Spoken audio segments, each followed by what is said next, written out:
It's Coach Debbie Potts, and I'm talking to Jonathan Shane today about some of my favorite topics: keto and endurance athletes. Are you eating enough? Are all carbs evil? Should you learn how to listen to your body and be more intuitive for your fueling? How should you train? So much to dive into, but these are some of my favorite topics as we are all unique bio individuals. Men, women, the aging athlete, females, different stages of her life. It's all a little different. So let's dive into some major topics.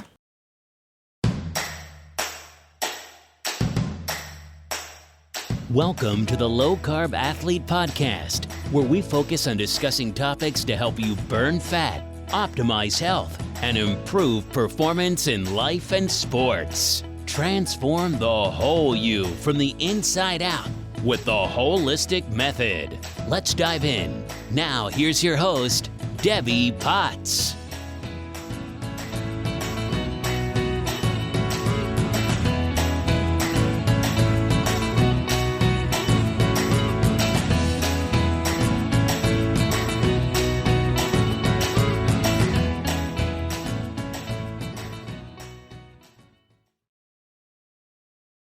Hey guys, I just recorded a great conversation with Jonathan Shane, who has an interesting story, as I always love to have people on the show to share their purpose, passion, and why.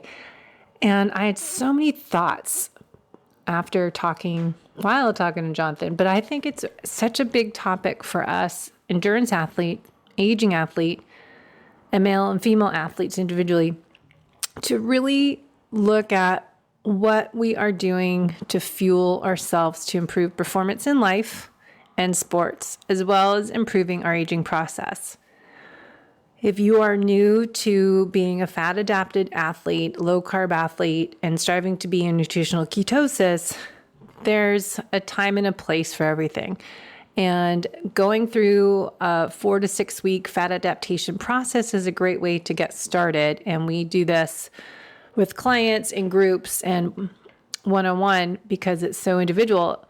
But then we want to look at what I've talked about from Endure IQ, Dr. Dan Plew's kind of course correction, when to add in different foods and not be as restrictive. We need to look at fueling ourselves for improving our performance. So if your workout goals are to improve endurance, or for me to get faster, to get stronger, to get more powerful, because I'm slower as I get older. And to change that, I need to stop doing all the long, slow distance training, completely change my workout routine and focus on more sprint interval training, baby plyometrics, strength, heavy weights, and mobility and core training. So everything we talk about today hopefully inspires you to look at your own fueling training performance program and start to tweak and make adjustments. I think a lot of us get into nutritional ketosis, taking carbs out, and we're afraid and confused when it is maybe beneficial to have certain carbohydrates. The word in general, carbohydrates, we associate with evil. It's not good for us. What I think all food camps talk about is eating real food. And if you are doing a strict carnivore diet, or if you're doing paleo or doing keto, it's not to eat junk, not to eat the refined flours, vegetable oils, the processed foods, the packaged foods. Reading your ingredients on your food labels, just because it says keto or low carb, that's not good either. So eating real food from nature that we get fresh and we cook it and eat it, and should make you feel full, energized, not craving foods, and have a nice, steady feel of energy. You're not having the high and low blood sugar crash. And foods that can be healthy for me might be reactive to you, and foods that are good for you might bother me. Like, I don't do well with a lot of fruit, as everyone is experimenting with. I get a headache from certain foods. Why? I don't think I'm carb intolerant, but my genetic reports say a little bit more information to help me understand that I don't do well genetically with a lot of carbohydrates. As a aging female athlete, my hormones are really low, and they've been low for a long time from my adrenal exhaustion. Starting when I was 42 years old, I had super low cortisol hormones. Full thyroid panel has always been really low, and my estrogen, progesterone, testosterone. So I've been 10 years lower than I should be and been trying to optimize them. Part of that is looking at the root cause. What is your chronic stress coming from? External and internal hidden sources. We need to identify those to figure out the why, not just take hormone supplements, not take thyroid supplements, not just take adrenal supplements, but figure out why, what's going on, and address that. I moved from Seattle to San Diego to address my why, and thanks to our working remote and forced me out of doing personal training full time and getting into more online coaching, clients from around the world, that I can have a healthier schedule. I'm not working 5 a.m. till 7, 8 at night. So I just wanted to share with you that we need not to be so restrictive after some time, that sometimes you might want to give yourself permission to have a potato. That I said in the show that my husband Neil does the cooking, and he made some wedgie potato kind of French fries. They're cooked in bacon fat. They're not bad for me. There's a time and a place to have nature's carbs in and around our workouts. If I'm doing a 2-a-day, which often I do because I work out first thing in the morning and I do master swimming 3-4 days a week. So based on the type of exercise, duration, intensity, I can add in some carbs. The main goal for me is to burn fat and be metabolically flexible, that I can switch to burn carbohydrates and come back to be burning fat. We can identify how effective you are at burning fat and carbs and your metabolic flexibility if you come see me in Solana Beach and do metabolic testing with the Pinoy equipment with a resting metabolism 10-minute test, and then we do your exercise test on a treadmill or bike or Airdyne or rower machine. I just wanted to share with you that the struggle is real. If you are not able to change your body composition as you wish, which is also called weight loss or fat loss or increasing your lean body mass. If you want to recomposition, if you want to improve your performance, if you're getting slower and not faster, if you're not recovering well, you're not sleeping very well, you're stressed out all the time and exhausted, we need to push the pause button, stop, reset, and reboot your system and address the root causes. Look at, same thing when we do Pinoy metabolic testing, look at structural limitations before we start working on functional goals. So same with your body. If you are not working on your digestion, your gut health, your stressors, as I've said a zillion times, chronic stress impacts all efforts. You can't out supplement poor lifestyle habits. You can't take all these supplements and get injections of good mitochondria support as NAD, but still not prioritize your sleep hygiene routine, how you go to bed and how you wake up in the morning, and drinking alcohol, and maybe you're in a toxic environment, and you need to work on what I call the holistic method. It's a holistic approach. So today we're talking about mindset and eating disorders, and I think being scared of food, and we need to avoid the foods that are trigger foods. So for me, would be binging on bagels, as I would do in college, that I would live off of bread. And so if I have bread, I can't do wheat, so that's easy. But I know if I have too much of it, I will keep eating because it does not make me feel full and satiated. So there's carbohydrates for me that do not work well for me. My goal is to eat foods that give me fuel, help my muscle protein synthesis, and help me replace my muscle glycogen so I can work hard again in my next scheduled workout that's higher intensity.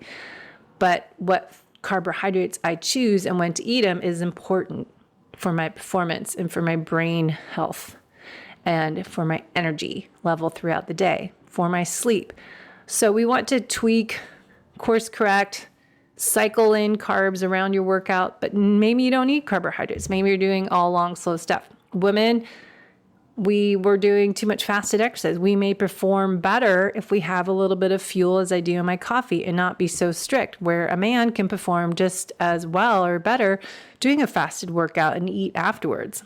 Women, we find that we may need some of those calories if you put some honey in your coffee, or we said maple syrup, or Laird Superfoods has some coconut sugar in their sweetener if you do vanilla creamer or something.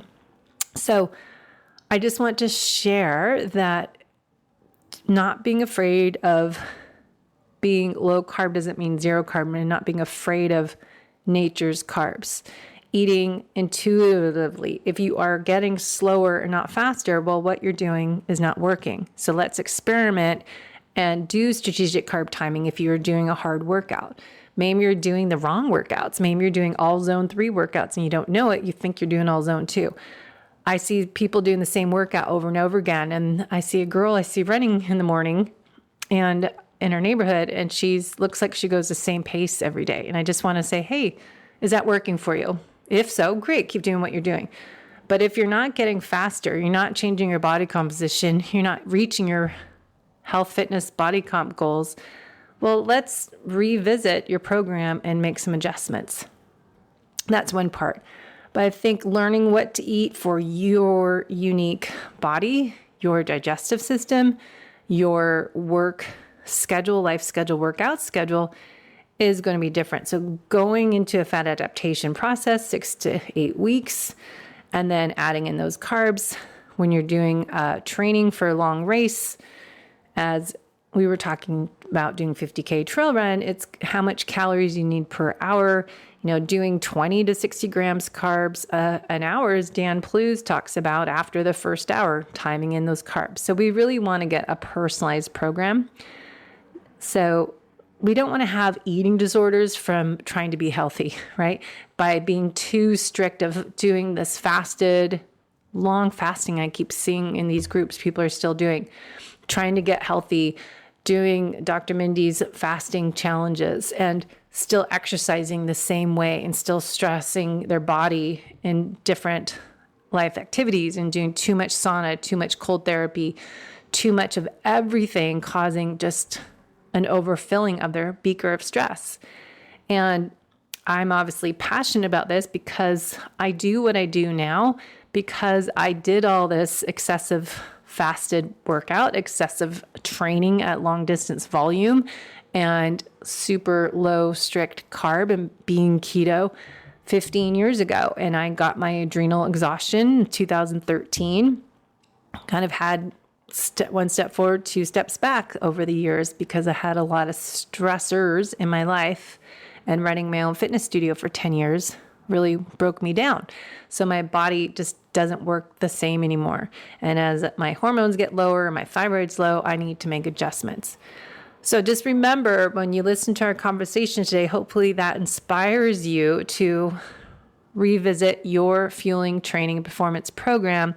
And if you're not getting the results you want, let's stop, pause, or reset. And this is a time of year that we want to reflect and be grateful, and then maybe planning out the year ahead into what do you want to have happen in the year, and then go by quarters, and then go by month, and then by week, and then by day. So let's figure out, are you eating enough? Are you getting enough protein in, that 30 to 50 grams per meal? Are you hitting at least 100 grams of protein per day? And how do you get that? It's tough.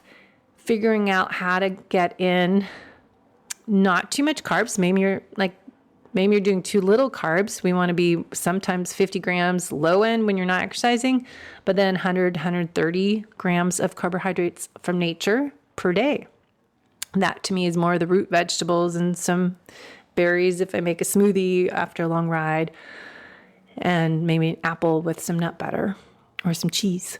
So looking at hitting your protein goals, 1 gram of protein per pound of ideal body weight. It was Dr. Lyon's suggestion for the last few years, her muscle-centric medicine. And her Dr. Lyon, her Lyon protocol is 30 to 50 grams spread out. Breakfast for sure. You want to hit that first meal, have that maybe up to 50 grams of protein a day. Midday, have another dose of 50 grams, and then evening dose, but not get it all in your evening meal. We want to evenly spread out to hit that leucine threshold of 2.7 to 3.0 leucine, amino acid leucine within that 30, 50 grams of amino acids, which is why animal-based diet is way more effective than a plant-based, because plant-based is really hard to get enough for the right amino acid profile to hit that same leucine threshold goal without getting excessive amount of carbohydrates and excessive amount of calories to get the same amount of protein that you would in a simple whey shake. Or this morning I had tuna, which I just try to limit to once a month because of the high mercury tuna and aluminum in it. I hate the can, but tuna and hard-boiled eggs chopped up with some Primal Kitchen mayo and some pickles, if we had some, would be good, chopped up. So figuring out your fueling, that you're hitting those protein goals. Fat's going to change per person based on genetics. And then I'm going to adjust the carbohydrates based on the day. Like today, I didn't have any carbs with my tuna hard-boiled eggs because I lifted and then I ran. I'm usually swimming, but today I'm not swimming, which I would be going right now to go swimming. And so I didn't need to add some carbohydrates because I'm not doing another interval workout. So it depends on the day, what your ideal meal planning is based on your workout and your life schedule and your sleep schedule. So getting enough calories in, getting those protein goals, those stay the same, and then adjusting the fat and the carbohydrates. Dr. Lyon talks about adjusting your carbs, matching with your protein. So we got to look at that. So let's listen in and see what you think. Let me know your questions. All right. I have Jonathan Shane on the show, a fellow nutritional therapy practitioner and Mr. Keto Road CEO. Jonathan. What's up? What's up? How you doing?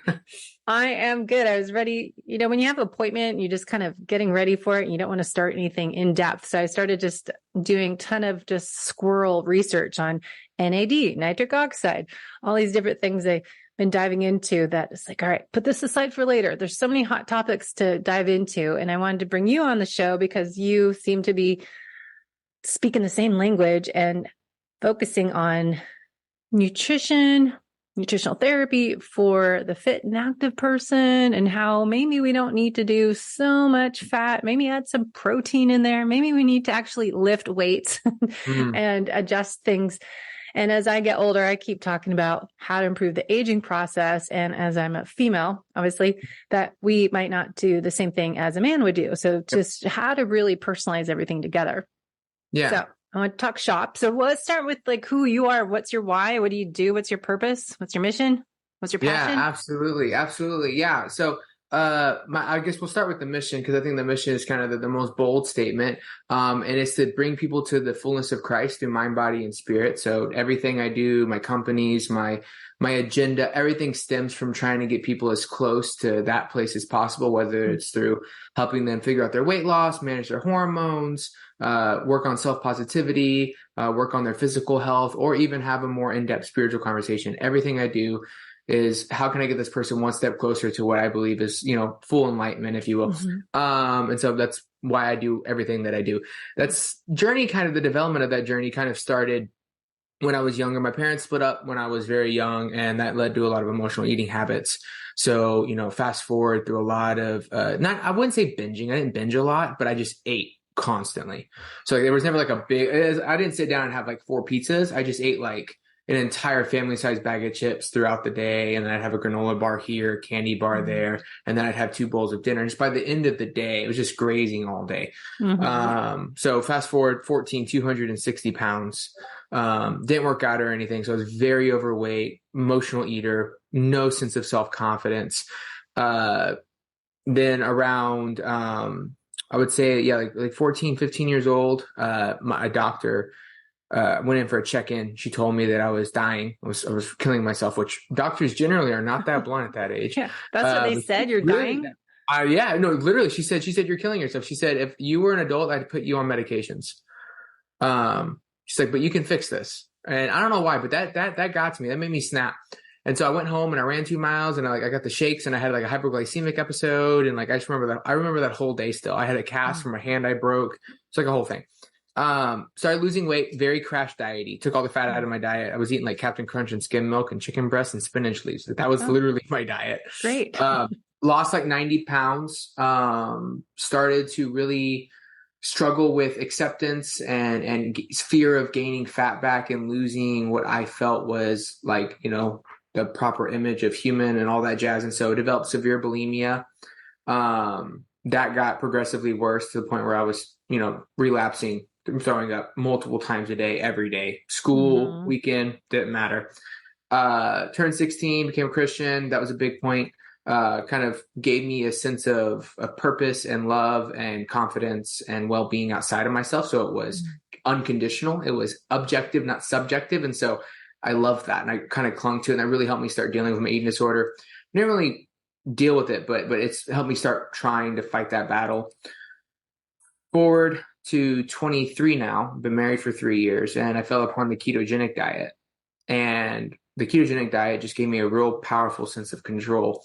And always been into like weightlifting and stuff, because when I did lose weight, I was really into fitness and all that, and got into kind of bodybuilding, met Robert Sykes. I was just thinking of him going, you must know Robert Sykes because his story.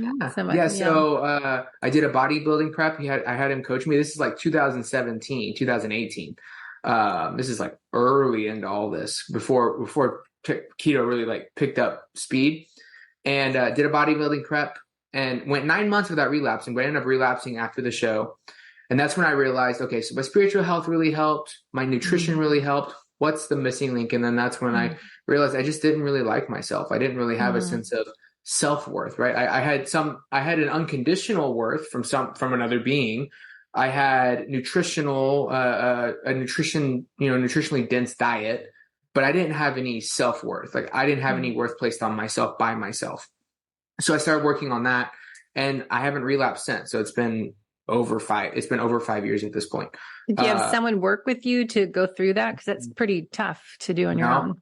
And that's why I work with people now on it when I'm coaching them. But no, I winged it. It was hard. It was hard.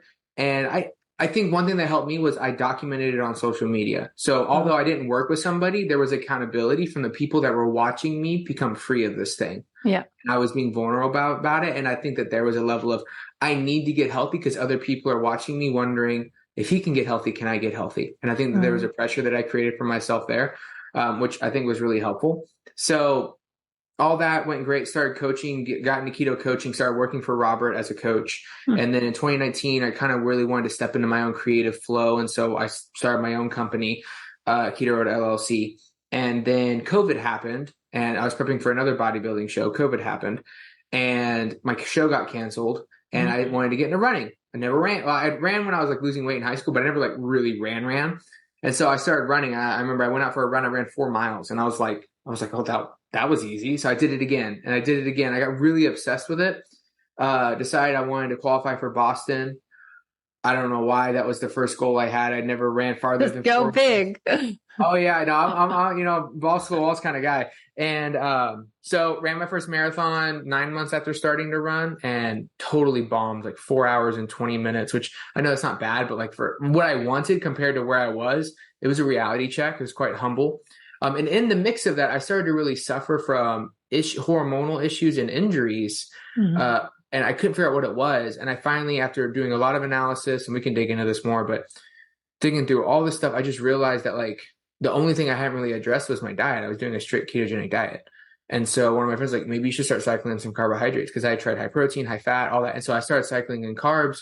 And for some reason, I know now why, but in the moment I was like, for some reason, like my injuries went away. My resting heart rate went back down. My blood sugar, my fasted blood sugar went from 120 on a strict ketogenic diet down to back into the 80s and 70s and 60s with carbs. Like my whole body started to heal again. And it was such an epiphany of the difference between an endurance-based athlete on a ketogenic diet, and depending on what they do, right? And we can those nuances. And then just like a normal person just trying to like, heal themselves from insulin resistance. And it was such an episphany. And so I got really fascinated with that. Saw the correlations between endurance training and then just women's health in general. So I started really focusing on women's health. And that's when I started specializing in that after I graduated from the NTA. And that kind of brings us to here. That's a big journey. It's, everyone that's a practitioner has their story of their why. And that's why I always ask in the beginning of the show, what's your why, purpose, mission, your passion? Because we all have a story that brought us to where we are today to help other people like ourselves. Our avatar client is ourself, who we were looking for. So I'm trying to be that coach I wanted 10 years ago when I was searching for help, and I couldn't get anyone to understand from an athlete, high performing endurance athlete, just a type A, AAA person in general, that I didn't need, it wasn't working what people are telling me. And so I think it is looking at more of a holistic approach and looking at the mindset of a high performer. And if you're an athlete, what are some things to look at differently through a different lens is essential to really getting results, as you found in your path. Absolutely. Yeah. So when you are ketogenic, and this is what I've talked about for years, because we've done, keto or low carb. I've done it for years, but I never really was like obsessed as people get when they start into being in nutritional ketosis and checking that I have to get 0.5 to, 3.0 on their ketones. And to me, it's like, if I don't have health issues, is that necessary? Or is it just good enough to be fat adapted athlete burning fat? Do I need to be in strict nutritional ketosis? And a lot of people always ask us when I want to stay in ketosis while I'm on a bike ride or while I'm running. So I always wonder, okay, what's the point? Why do you need that? What's your goal? And I think that's when we need to personalize nutrition, the fueling and the training program and the lifestyle program to figure out how to best be your athletic self, or just improve the aging process, or just to manage your weight. And I'm more about not weight loss, but body composition, recomposition. Yeah. I think, it's interesting. I think there's a couple things going on there, especially for the athlete. And of course you have people that, I think this is important to note too, because we're talking about people that were athletes that maybe gravitated more towards a low carb ketogenic diet due to, gut issues, or, they just wanted to try a different fuel system. They read up on it, all that stuff.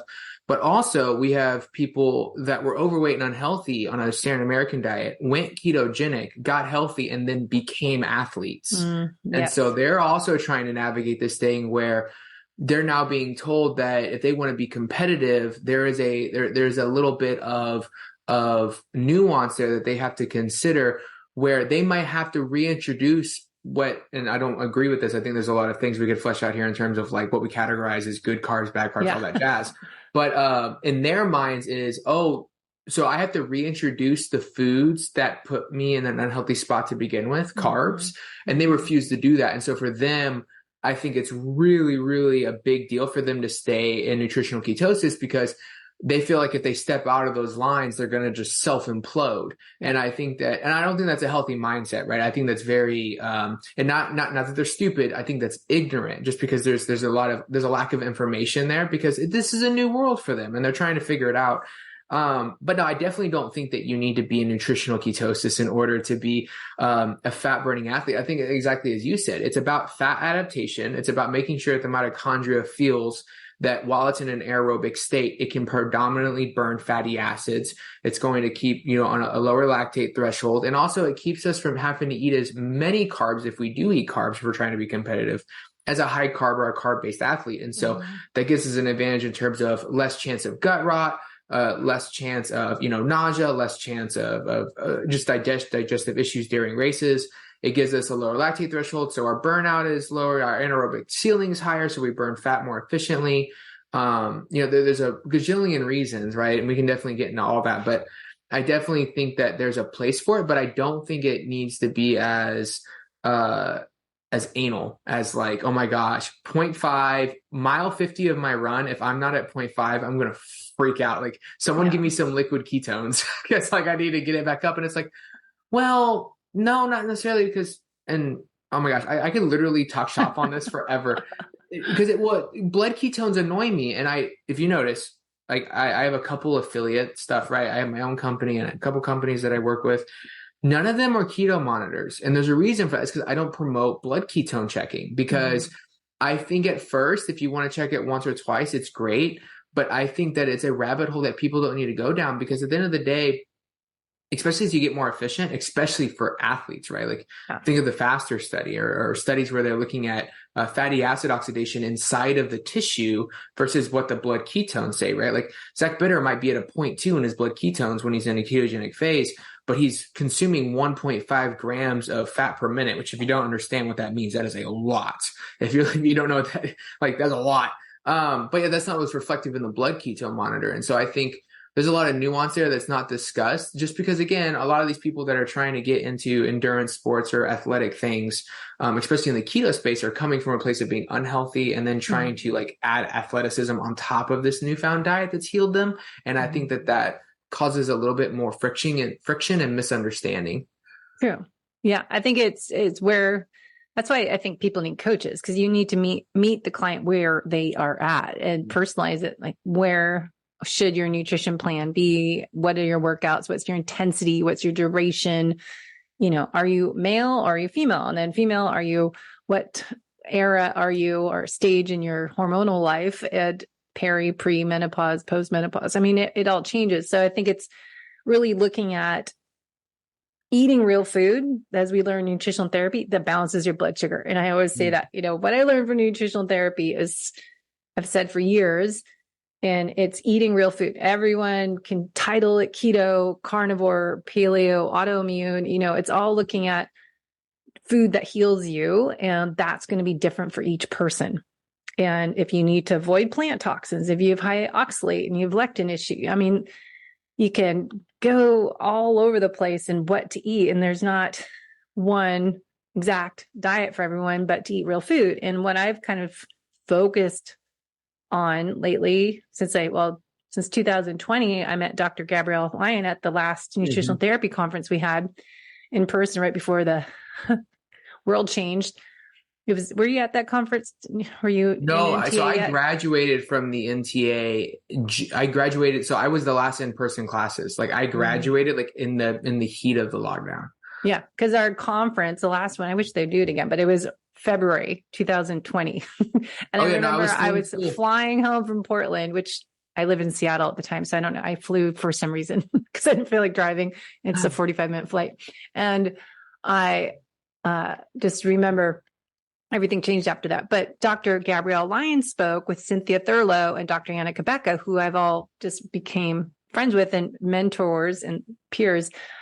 But the protein, focusing on protein. And this is where I think, it's like a pinball machine. And in our world of what to eat, what's hot, what's trendy is carnivore right now and doing the bacon, beef, eggs, butter and eggs, Dr. Canberry's plan. BB&E. Yeah. And as the smashed fish he added on. But I think it's, taking all this information and then putting it into terms for the fit and active individual and the aging individual, how it's going to be a little different than someone's metabolically unhealthy. So it depends on the person itself.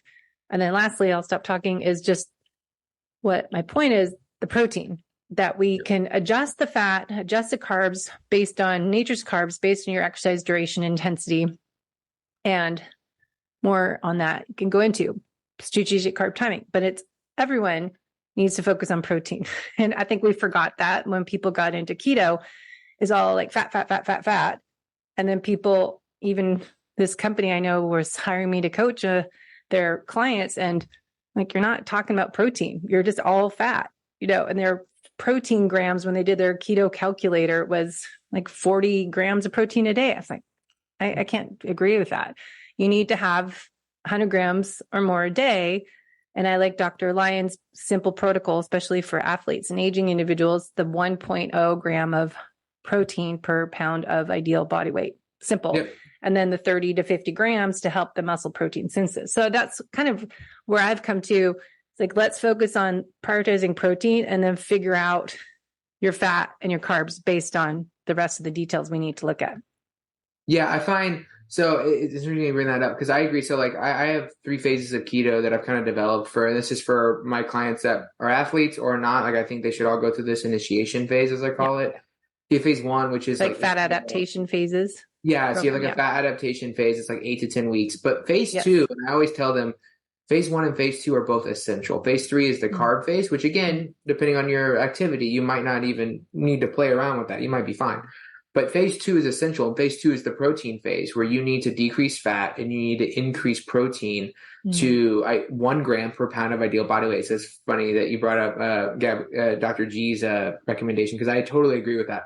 And I think that it's funny. I see 2 kinds of people that I work with because I work with people that have been keto for a long time or standard American diet, and they don't know how to eat enough protein. And so, and especially in women, I see that a lot. Like they just don't eat protein. And one egg. Because I think 2 reasons. I think 1, they just don't know. And I think 2, unfortunately, they've been brought up in a society where a lot of protein means a large quantity of meat and food. And they're told, why are you eating so much? Why are you eating so much? And so like that idea, it's okay to have a pound of steak, slam it, be a savage. Let's go. There's a hard cultural shift there that has to happen. Yeah. And so I definitely see that. And I agree with you. I think that's one of the issues. What I also see though, especially in the carnivore community is people that don't have the right carb to fat energy balance. And so like they may need more carbs, but because they're carnivore, they don't want to add carbs in because they think those are bad. And then they don't want fats too high because they don't want to drink butter. And so what they do to feel full is they try to satisfy those hunger hormones by eating a lot of protein, like an obnoxious amount of protein, like 2 grams per pound of ideal body weight. Right. And they start having serious digestive issues because they're consuming too much. And not that the protein's doing anything in terms of fat gain or hormone disruption, but it's just, it's hard. Your body has to break it down. And it's a lot of protein to break, 130-pound female eating 200 grams of protein. I mean, you're asking a lot of your digestive tract, especially if you already have like gut dysbiosis and other kinds of things. Yeah. And so I definitely see the other end of the stick too. But yeah, that 1 gram per pound of ideal body weight is a great measuring stick for like, am I putting myself in the best position for longevity? Because some people, when I'm talking to them about protein and fat, especially in athletes, I tell them, I'm like, fat adaptation is important. So like I definitely think there's an important part of going ketogenic, even as an athlete, where you should remove everything but the fat for a short period of time. And when I say everything, I don't mean 0 grams, but lower them, right, considerably. So your mitochondria can get efficient at metabolizing fatty acids. It's not really worried about other things. It's not scratching at the protein because it's very carb dependent at that point, right? Like it's just kind of focusing on that. If you want to really work on that aerobic ceiling, you want to work on your fatty acid oxidation efficiency.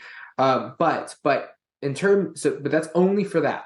In terms of longevity, in terms of living a long, healthy, functional life and being a competitive athlete that isn't not progressing at all, protein is the key. If you want a long life where you don't have, muscle atrophy as you age, and, where you're actually progressing as an athlete, whatever sport you're in, you've got to get to a point where you're hitting an adequate amount of protein. Because if you don't, you're not going to get where you want to get. Like for me, now granted, I'm an ultra runner, right? So I run a lot and I also cross train and all that. But I mean, I eat 1.5 grams per pound of ideal body weight every day. And it works well for me. But I think if I didn't do that, I wouldn't progress near as much as I have. No way. Well, I'm starting to do full-time ideally in January. Pinoy metabolic testing. I bought the equipment. I used to test 10 years ago a different product, New Leaf Company metabolic testing, but now this is portable. So I can test people's metabolism at rest. And it's pretty fascinating. I can't wait to just do this every day to really see what different levels of fat burner to carb burners we have out there and people that are fit and active versus people that are more sedentary, and test how many calories are you burning a day with this test, and then your percentage of fat to carbs burned at rest, and then the exercise test you can do on a bike or a treadmill, depending on the person's sport they do, and do a 12-minute VO2 max type of test and to see where they're burning the fat through each heart rate range. And so you're doing 1 minute increment tests. So I love testing because it's so fascinating to see, what fuel source are you burning where, and where do you switch your fuel sources, and where are you burning the most calories? Where is your fat to carb crossover point? Where is your peak fat burning? And where are your HIIT training zones and your zone 5, your sprint interval training? And then you can figure out where someone's not doing enough work in. And especially as we go into talking more about the aging athlete and the female, that we need to, really switch how we're training as we age and not do so much zone 2. And everyone's talking about zone 2 as well. You have to do in zone 5 if you're want to improve your longevity. Peter Tia, for one of them, that's all the big talk about. But how do you know what you need as a unique individual? It's not this one size fits all approach again. It's going to be, let's personalize your training program by testing and not guessing what's going on at a cellular level. So then figure out your nutrition. Yeah, no. I've done a VO2 max twice now. And I really like VO2 max test. I think they really get a good. I'm interested in what you just talked about, the one where you can test. Is it a VO2 max? You don't move, right? It's at rest. It's a VO2 max test. Like I did someone's yesterday on the treadmill. But the problem I find, most people get the test done and they don't have someone interpret the results right. And so if you don't, we give a whole report, Pinoe, the company I use, but then I analyze the data, analyze their nutrition exercise program, look at their nutritional therapy. I use all the NutriQ forms and go that. But anyways, then you can really dial in what their training program should be based on their limiters identified. I don't have it. I would love to. So I did a VO2 max test once, and it was really fascinating because I'm a low carb athlete, right? Like my carbs right now, they're around 200 grams because I'm about to race on Saturday. So the next 3 days, they're around 200. But before that, they were in 50. I cycle in and out. I do strict carnivore, depending on how my body feels, all that stuff. Before that, I was strict keto for 4 years. Anyways, so my aerobic threshold based off this VO2 max, you'll find this fascinating. So I'm 28. So my aerobic threshold should be roughly 155, 160, depending. So it was like 138, right? My aerobic threshold was 138. What does that mean, aerobic threshold? Is that where you're burning that's the where most you fat? go from, that's like peak fat burning. Okay. So after that, you start to burn more carbs and fat. Yeah. So your metabolic crossover points where the carbs, the fat goes down, the carbs go up, and that range is kind of the top of your zone 2. Correct. Which is odd because I can sustain most people, their zone 2, zone 2 is where they can sustain like a marathon. You want to be in your zone 2. The thing is that I run a marathon, my average heart rate is 165 the whole time, and I hold that steady. So like my heart rate is, or like even like a, here's a fascinating part of VO2 max stuff. My lactate threshold is 182. And I've confirmed that because when I run a half marathon, like when I'm as fast, my average heart rate's 180, which is like way over that. But like I can do that on 0 carbs. It's so like I don't know if the test is on. I never got to go retest it. We talked about retesting because it was just so bizarre based off of like my average heart rate and my paces when it comes to my racing as it translated to the tests and the results, and also the ranges, right? Like the fact that my lactate threshold was 50 beats or 45 beats per minute higher than my aerobic threshold, my crossover point that's a huge margin. That almost doesn't even make sense. Super fascinating. I don't know what your thought is on that, but I thought it was fascinating. Yeah. Well, that's what I look at, what people are eating beforehand and kind of get an idea of what's your typical nutrition plan and your fueling in and around workouts, and how do you train and by heart rate. And when we do a metabolic test, we figure out there are 5 zones, and I was just going to record another podcast and how we determine each zone. So zone 2 is your peak, your fat max, where you're burning the most calories and the lowest amount of carbs, most fat. And then the metabolic crossover point is your top of zone 2. The zone 3 is going to be that fuel source switching. You're starting to have more lactate for fuel. And then you get into zone 4, and then zone 5 is more the creatine phosphate fuel source. So we can look at the breath, like how many breaths per minute you take changes in each zone. So we identify the 5 zones, and then you can see how many calories they're burning per minute and kind of get an idea, which is never the same as outdoor running. or Oh, biking or racing. I need to do a test. I want to hear maybe that test. I would love to hear. I would love to get a test done by someone like you and have you read it because I Well, come out understand to all of San that. Diego. Yeah, yeah. Well, my one of my coaches that works for me lives out in San Diego, so There you go. Come up to North there we County, go. Solana Beach. Good Yeah, place. It's right by the beach. So you can go for a nice 2-mile long walk on the beach afterwards and go in the I water. love that. Yeah. I'm down. So yeah, and that's why I think it's important as we learn in nutritional therapy, work on your foundations, work on your digestion, what you're eating, how you're eating, when, why, and look at the person as we're looking at athletes. We're not looking at, maybe you're not metabolically unhealthy. Maybe you are. Because a lot of people, I keep talking about this podcast being more fit and healthy from the inside out. Low carb could mean 100 grams a day to 200 grams a day. It depends on the athlete and the individual. So that's why I hate saying keto, because people, or low carb even, I struggle with people think I'm saying no carbs. I'm like, no, you need certain nature's carbs, real food, not the crap, in and around the workouts when you're doing high intensity interval training, which as an aging athlete, I'm learning from Dr. Stacy Sims that female people need more 20, 30-second sprints, all out, balls to the wall, recover, and not so much zone 2, where men need more zone 2. And so it's different per gender and where we are in life. So then the carbs have to be around the workout because we are more insulin resistant, and looking at that as an individual. So with you doing long distance training, and I've talked to Zach Bitter and I've been on his show, and that we're talking about strategic carb timing, as Peter Defty talks about, is I think we all agree is those carbs are quality, and we're not eating the bagels and the muffins and the scones and the Cliff bars and all that. That's just way too much. And even Dr. Gabrielle Lyons, in that you need some carbs, she's not anti-carb, but protein, 30 to 50 grams of carbs, the protein and carbs are similar. So 1-to-1 ratio if you are metabolically healthy. And so that's interesting to look at. Okay, how about for the athlete that's doing endurance sport, not the CrossFit athlete? Do we need carbohydrates? And I always think it depends on the person, the gender, and where you are.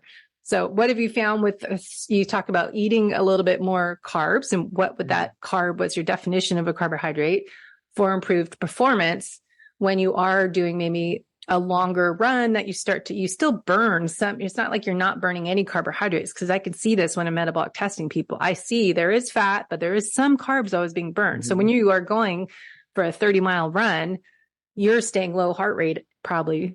And what fuel source you're using, how do you fuel? Yeah, no, it's a good question.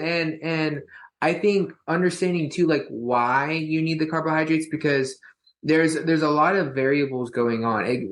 It's energy, it's fuel usage, right? So we talk about using fats and carbohydrates as energy, but there's also cortisol. There's also making sure that that's staying low and that's staying balanced. So I tend to say that I try to use carbohydrates as more from a hormone balance standpoint rather than a fuel standpoint. They definitely play a role in my fuel, but I definitely try to look at them as like more of a supplement, not a food, if that makes sense. Even though I don't eat whole food carbs, so it's like they're supplemental. I'm using them to keep my body in a healthy place. I'm not necessarily eating them just to have them. And I think that's an important difference, right? Because if you go to you stand in line for like a marathon race, and all you hear is everybody talking about how they're so excited to eat spaghetti afterwards. And it's like they're running to eat carbs, and I'm eating carbs so I can run my best. And I think that there's a difference there, right? Because it allows me to be a little bit more nuanced with my intake of them. And as you said, right, like if I'm on a 50-mile run, hopefully, unless I'm super excited or I start off too fast or something stupid happens, I'm going to be staying in a zone 2, what I've been training to do the whole time. And I'm going to be predominantly burning fat, right? I can run, I've ran 30 miles fasted in a zone 2, easy. And so, but even if that's happening, there's a slight trickle of glycogen, right? You're using some, especially when we get into like mountain runs, we start talking about mountains and things like that, because when you go uphill, I don't care how zone 2 you are on average, you are ripping through glycogen climbing. And so if you're not accounting for that in your nutrition plan, what ends up happening is you end up kind of what we call bonking. One thing I've noticed though, I'll give it this: ketogenic athletes don't bonk like carb-based athletes do. When carb-based athletes bonk, it's like they can't run. Whereas low carb ketogenic athletes that are fat adapted, they have an advantage there where even if their nutrition's bad that day, if they bonk, they just really slow down into a deep low zone 2, low 1 pace that allows their heart rate to stay really low, but they can still move their legs. Like their body has that access to those fatty acids in a more efficient way. And so I definitely noticed that, like, if my nutrition's bad, I don't like stop running. I just run really, really slow for the heart rate that I'm at. But we obviously try to avoid that. And so carbohydrates timed right with my running is really important. And so what I try to do is I try to all my runs, unless I have an evening run. And so I have to manage some of my nutrition beforehand, but I try to start all my runs fasted. Like, I think for me, I think you as a male, because this is a huge topic. Yeah, we're going to get to that. Yeah. Women fasted is not such good outcome as we think. No, correct. So I actually got in a really heated debate with this with some registered dietitian the other day, because she was making a video how you need to eat. And someone commented and was like, hey, I don't feel as good eating. And she's like, well, just keep doing it till you feel better. There's no other way. And so what I always tell clients is I say, try both and see what makes you feel best. And more often than not, especially in women, like a tablespoon of honey before like a 5-mile interval it can make all the difference, right? And the way their body deals with it, the stress level, the way they respond and rebound afterwards, or even just like a whole meal, right? But I start all my runs fasted. I think most men can easily start most runs fasted. But if my run goes over 60 minutes, I strategically start adding carbs in during that bout of exercise. So, I have very few carbs that I eat, believe it or not. I eat white rice, gluten-free sprouted, organic, non-GMO oats. I'm really intentional with those check boxes. And then mangoes, grapes, strawberries, and blueberries. Wow. Those are and occasionally sourdough. I have to, because I'm lying if I don't add that. Those are the 7 carbs I eat. Like, that's it. I just rotate them. But those are what I eat for like going on runs and all that stuff. I try to aim for about 20 to 40 grams of carbs per hour, roughly. And that tends to do well. And trying to give people, because people listening to this that are like ketogenic or are trying to figure out how to do this the right way, they might go, wow, that's so much. That's like 4 days. But you have to think in retrospect, so if I run for 10 hours straight and I'm shooting for say 30 carbs on average an hour, that's 300 carbs for that whole race.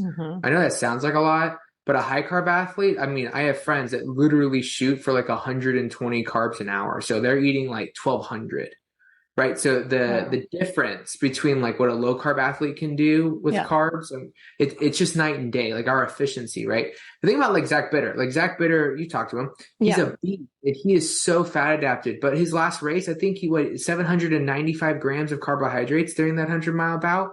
That the javelina when he just the javelina, But there was a couple things there. The carbohydrates help with hydration. It was super hot, right? And now javelina is hot. And so it helps with hydration. It helps with electrolyte retention. It helps with, so all that has to be factored in when the more competitive you get, the more nuanced things get. Well, it's like Dan Plews, who they do the same products as fuels and work with them.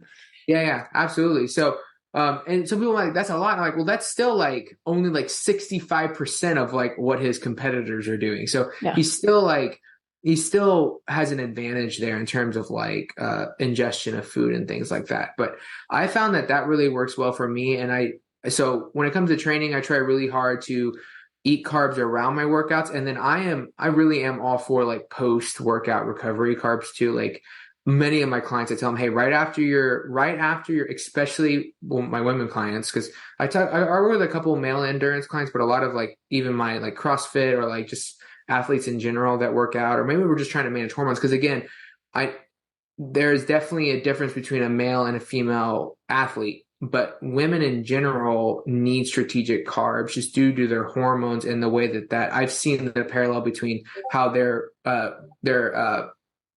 sex hormones and stress hormones and their relationship, how that's very parallel to like an endurance athlete's stress responses. And so I give them very similar advice. If like they're going to a workout, I always tell them, so whether they're like an endurance athlete or like just like a person just trying to get into fitness, I always tell them like, have like, a protein shake with some sweet potato, or have a protein shake with a little bit of honey or something like that, that is going to replenish the glycogen you just burned for you, so that your body is not stressing out trying to create the glycogen on its own. Because we love the idea of gluconeogenesis, because obviously it keeps a ketogenic person from dying, right? Like, it keeps our blood sugar stable. But we have to realize that the reason why our body has that process is because blood sugar drops too low. That triggers cortisol, and the cortisol triggers a bunch of processes that create more blood sugar, that they get converted into glycogen and then get stored.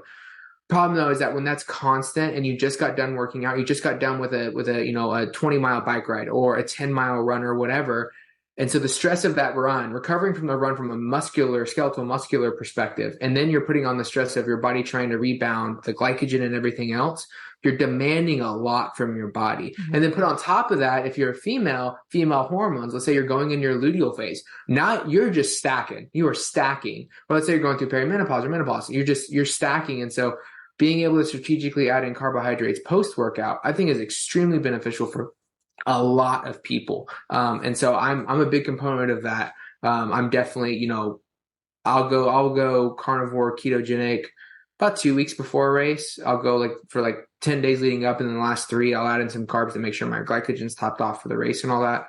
But definitely the week after, which I'm so excited, Thanksgiving is the week after my race. I'll definitely have way more carbs, because I'm trying to get my body to focus on just recovering my muscles and not stress out. I wanted to know, hey, bud, you don't have to do this all on your own. I'm going to help you out, because I want to get back to a predominantly fat burning place as soon as possible. And when you don't help your body with replenishment of carbohydrates, of glycogen, your body doesn't go back into a place of more ketogenic anyways. Like, a lot of people, I could literally rant about this, so please cut me off if you need to, but a lot of people, they assume that if they don't eat carbohydrates after a long endurance bout, we're talking about endurance athletes here, we're not talking about like CrossFit or like bodybuilding, we're talking about endurance athletes. A lot of them think if they don't eat carbohydrates that they're going to stay ketogenic and therefore they've won. But they have to understand that if your body is constantly trying to replenish glycogen that you're not replenishing through your dietary lifestyle choices or your diet, your body is constantly streaming out blood sugar to make that conversion itself. And so even though you're not eating carbs, you are not ketogenic. I've seen people include carbohydrates during or post-workout and be in ketosis within 2 hours, and then other people that refuse to do that because they don't want to not be keto, and they haven't seen ketosis in 4 or 5 days, maybe a week, maybe a month. Because of the cortisol? Yeah, it's because of cortisol. It's because they're not replenishing it takes 24 hours for them to replenish the glycogen, but by that time they're already worked out again. They're already ripping back into something they didn't even let replenish. So I think that's where that nuance comes in. And that's something that I had a rude awakening about when I first started running, because I went into it strict keto. In fact, I have a podcast with Robert where I was like, 0 carbs. I'm going to be a 0 carb runner. And I was just ignorant. I just didn't know. And I learned that there is no such thing as one way. And I love that you said that, like when you say low carb doesn't mean 50 carbs. It doesn't mean 100. It doesn't mean 200. It means whatever you need to be the best fat burner you can possibly be. And realizing that carbs can be part of that equation is a hard thing for some people to wrap their minds around. Yeah. Well, I have a list of comments from your everything. Sorry, my little rant. Sorry. It's all right. I could talk forever and people probably don't want to listen to me.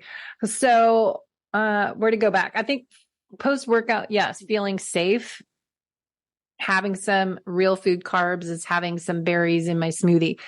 The thing is, I think when you're starting, and I've done this for 15 years now, I was so strict before. And I think it is learning it's almost like a just body eating disorder, that we're so strict that I can't have any carbs. And when I was doing Ironmans and I had my adrenal exhaustion in 2013, then I realized I was so strict. And that's when everything kind of fell apart. I was not paying attention to my red flags. And I think a lot of us need to learn how to find your intuition and your body's innate intelligence to listen to that. And we lose that ability being so strict, driven, one sided, viewing that I have to stay this way. This is what everyone's telling me to do, and not listening to what your body needs. And sometimes people, especially if you had eating disorders and you have binge cycle with carbohydrates and get off any sugar is going to set you off into a binge,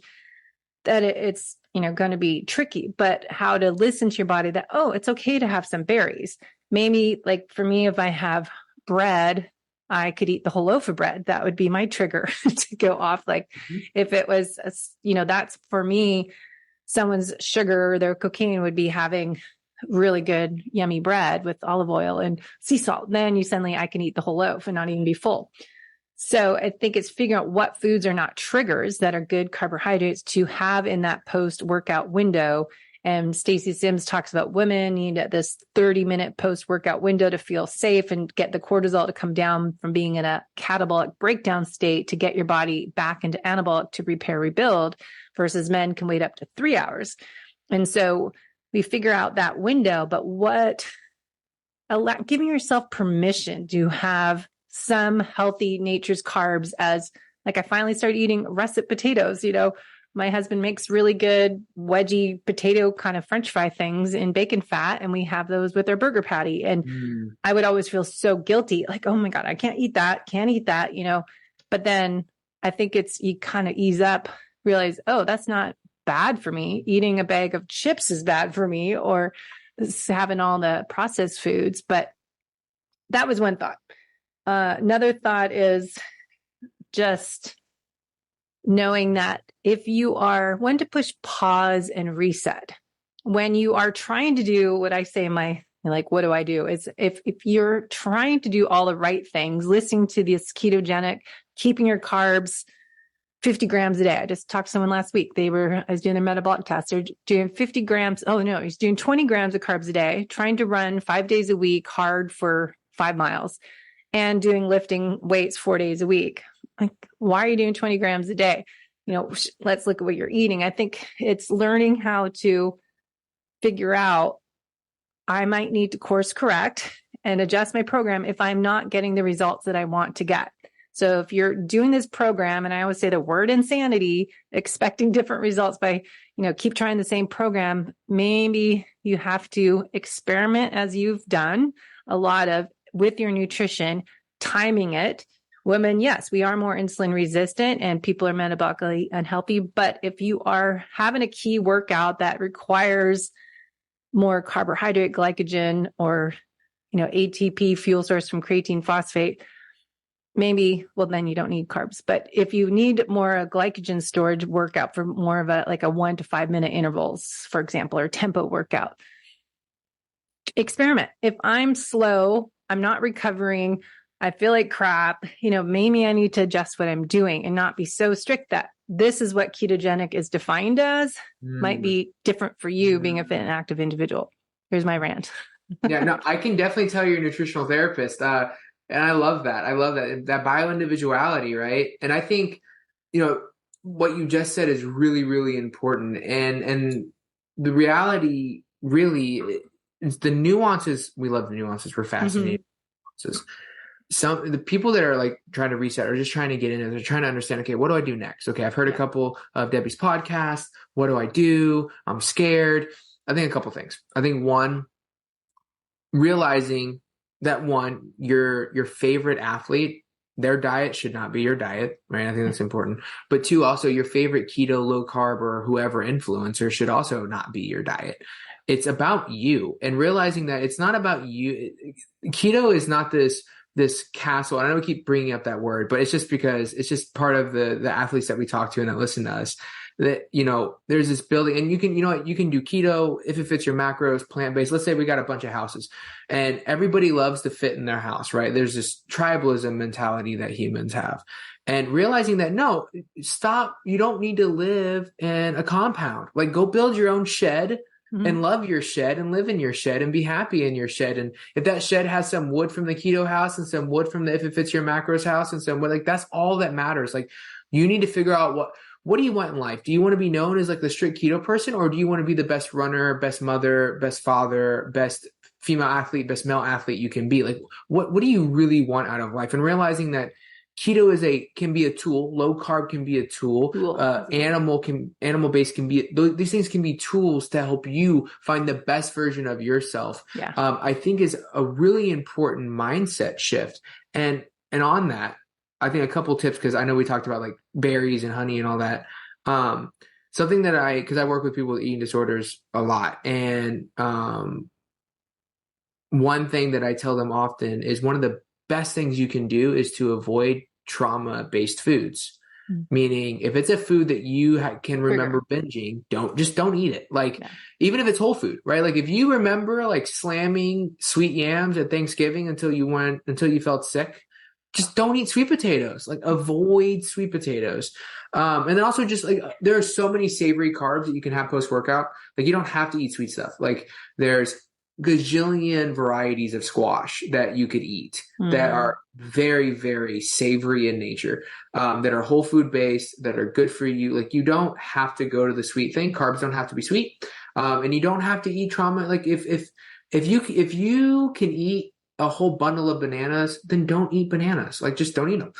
There's so many other options. And so I think helping someone just navigate those things in simple steps, and also like helping people understand that an apple is not a funnel cake. Well, we've done that. We've created this environment where like an apple is a funnel cake, and it's so ridiculous. Like, there's so many things wrong with a funnel cake, and the apple literally just grew. It did no harm. It just grew off a tree. And yet we think they're the same thing, and they're just not. It's the same thing as like a rabbit hole of like athletes and like fructose, and people worried about fatty liver disease and And it's like, well, you'd have to eat fatty liver disease. You'd have to eat 50%. I made a post about this the other day. You have to eat 50% of your calories from fructose to get fatty liver disease.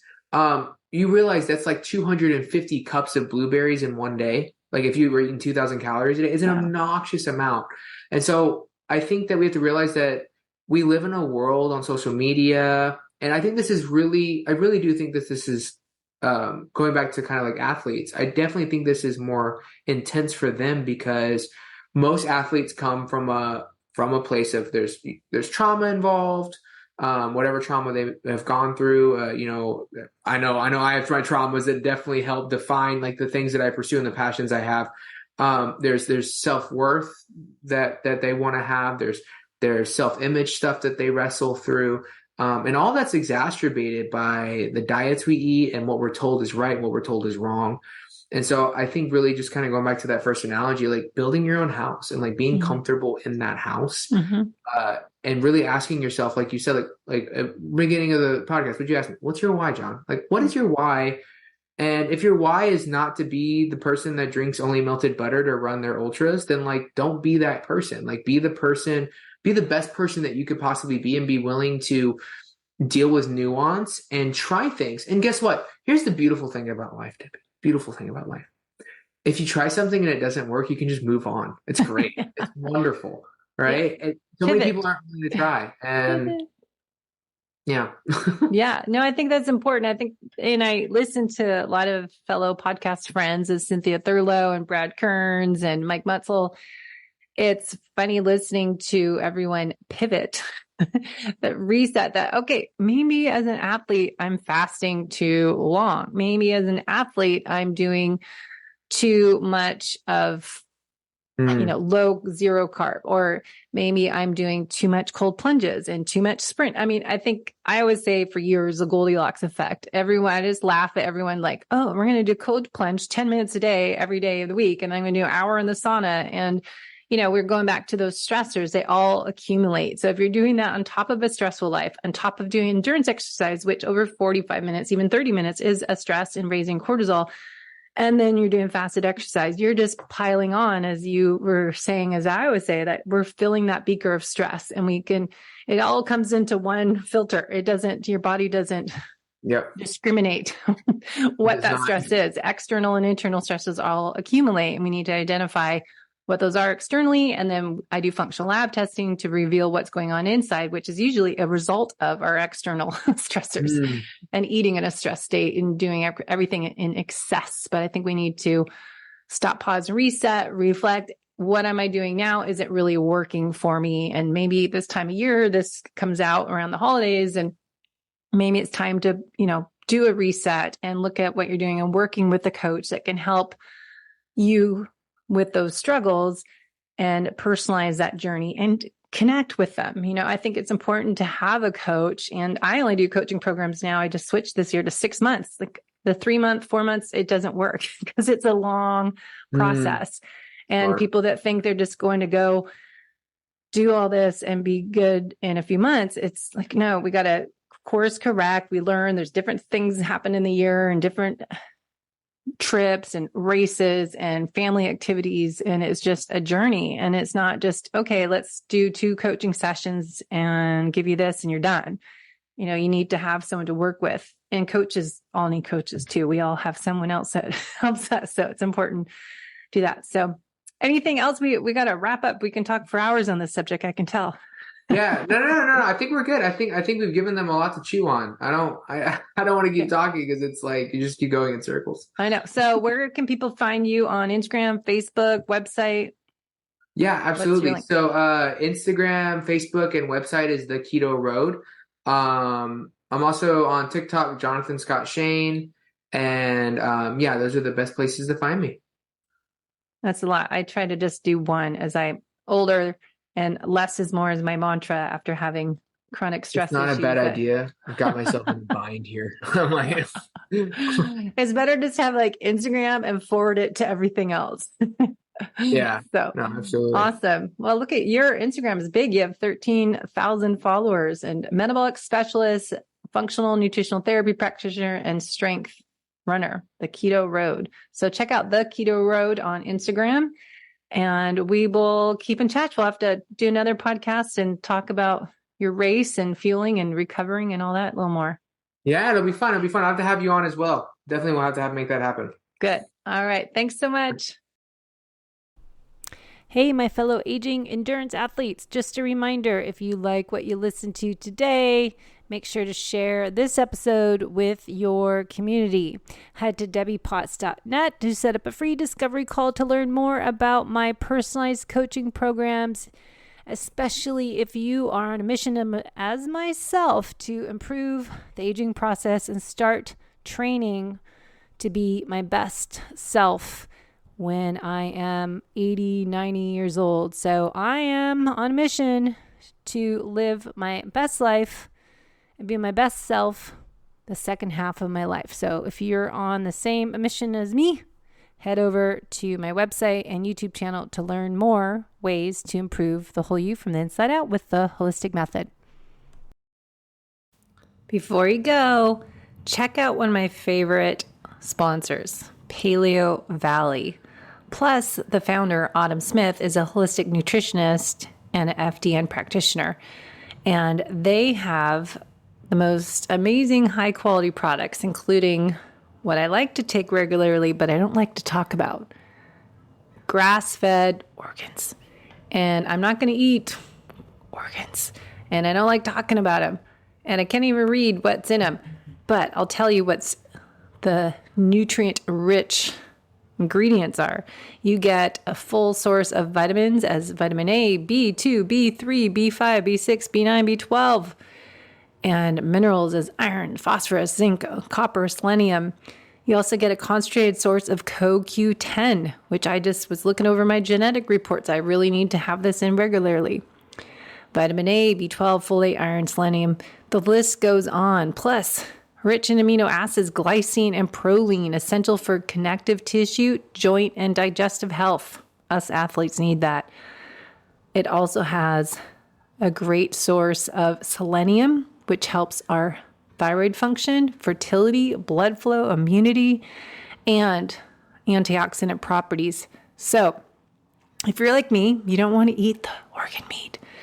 You'd rather just take a capsule and do what I do, maybe use a Sharpie pen, cross off what you're eating, because it doesn't sound so great, but it is truly a superfood, and you can just take it in a capsule and get all the benefits without having to eat the real stuff.